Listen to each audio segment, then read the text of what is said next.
This ABC 15 Flash Briefing is sponsored by Sanderson Ford. Straight up. Hi, I'm Steve Irvin with your top stories from ABC15 Arizona. The majority of the patients who have been admitted are between 10 and 13 years of age, which puts them right at or just below the age of vaccination. As many kids head back to the class, the American Academy of Pediatrics urging the FDA to grant vaccine manufacturers emergency use authorization for 5 to 11-year-olds as quickly as possible. Experts warn the Delta variant is starting to present severe symptoms in children. COVID cases continue to rise across Arizona. More than 2,500 new cases reported since yesterday. Banner, the state's largest hospital system, now seeing more kids with the virus as well. Banner's chief clinical officer, Dr. Marjorie Bessel, revealing today 71 children were admitted to Banner hospitals with COVID in July. That's double the number admitted in June. Hospitals across the country are now vying for staff, especially nurses. Dr. Bessel says Banner currently has more than 1,000 bedside nursing vacancies and more than 300 nursing support role vacancies.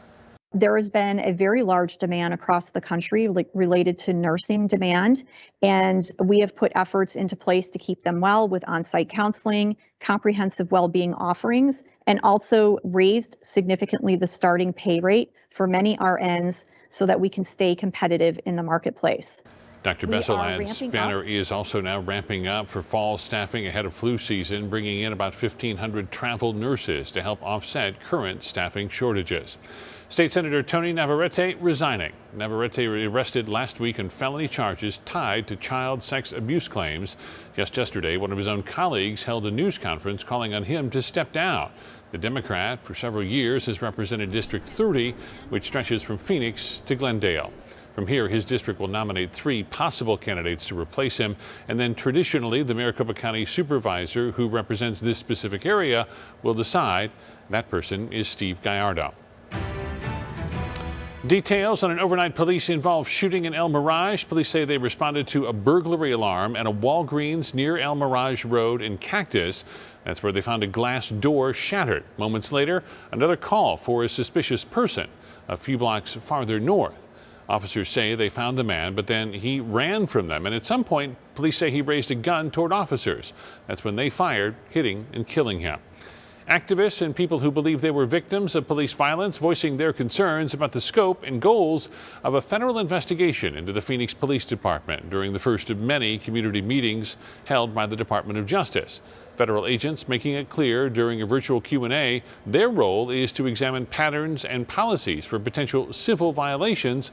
While the Justice Department says they will investigate specific incidents, they do not file criminal charges, nor do they deal with specific officer discipline. If issues are discovered, they typically work with the department to ensure compliance and institute reforms. Some activists argue the investigation doesn't go far enough, while others say they're eager to see the department held accountable on a broader level. We're asking for help. We're asking for people to stand up and to listen and understand what's happening here. I'm pretty sure their investigations are going to find reasons, and a lot more people are going to get justice. We'll have much more from that DOJ meeting and the demands some community groups are making in the days ahead. A lot to take in, so just head to the homepage of ABC15.com to get up to speed and catch up on some of our previous stories.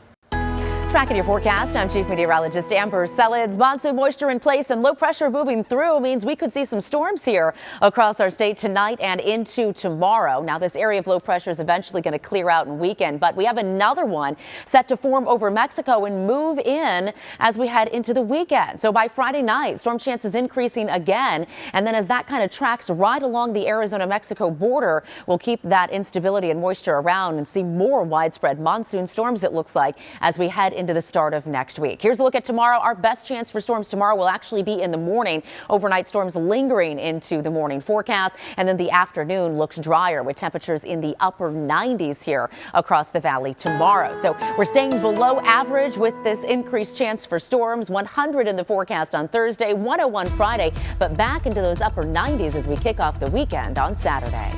For the latest headlines, weather, and traffic, head to ABC15.com or download the free ABC 15 mobile app. This ABC 15 Flash Briefing is sponsored by Sanderson Ford. Straight up.